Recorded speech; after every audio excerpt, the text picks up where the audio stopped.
Shalom saudara-saudari yang terkasih di dalam Tuhan. Renungan hari ini berjudul Dari dan Untuk Dia. Bahan bacaan kita terambil dari kitab Keluaran 36 sampai dengan 38. Saudara, Allah itu tidak hanya baik dan murah hati dengan memberi kita karunia-karunia yang luar biasa, tetapi Dia juga bekerja di dalam hati kita sehingga kita dapat mempersembahkan karunia-karunia itu kembali untuk kemuliaannya. Tuhan adalah Sang Pencipta sebab memang demikianlah Alkitab menyatakannya. Kebenaran ini menegaskan bahwa hanya Dialah yang berhak dan satu-satunya pemilik setiap karunia kita. Kita harus sungguh-sungguh dengan rendah hati mengakui segala yang kita miliki bahwa saya bukanlah pemiliknya. Saya hanyalah seorang yang dipercaya alias manajer. Tuhan adalah sumber dari kemampuan setiap orang untuk menciptakan seni, karunia dalam bentuk apapun, dan Dialah yang memutuskan untuk memberikan karunia kepada orang-orang tertentu. Seperti dikatakan di dalam Roma 11 ayat 36, dari Dia dan oleh Dia dan kepada Dia segala sesuatu, bagi Dialah kemuliaan sampai selama-lamanya.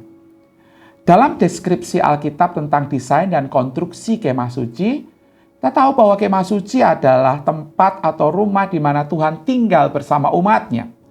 Ada tirai yang disingkapkan dan kita diberi gambaran sekilas tentang dari mana karunia-karunia manusia itu berasal dan mengapa karunia-karunia itu ada. Tuhan ingin rumahnya dirancang dengan penuh seni. Dan jika hal itu ingin terjadi, maka harus ada seniman yang melaksanakan rancangan tersebut. Oleh sebab itu, Dia memberikan karunia khusus kepada orang-orang tertentu untuk melakukan pekerjaan itu. Musa memanggil Besalel dan Oholiab dan semua tukang yang ada di dalam pikiran Tuhan untuk melakukan pekerjaan itu. Semua orang yang hatinya tergerak untuk melakukan pekerjaan itu. Keluaran 36 ayatnya yang kedua.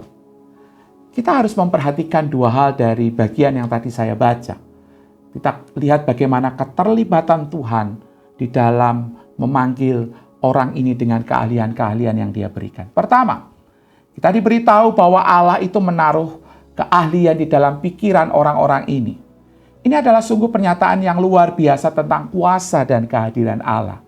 Dia memiliki kuasa untuk menempatkan kemampuan, keterampilan, dan karunia manusia dimanapun Dia menghendakinya. Hal ini tidak hanya berlaku pada pembangunan kemah suci, tetapi selalu berlaku demikian. Masuk akal bahwa kemampuan kreatif ini berasal dari Sang Pencipta. Dan jika kita berasal dari Sang Pencipta, maka itu adalah miliknya.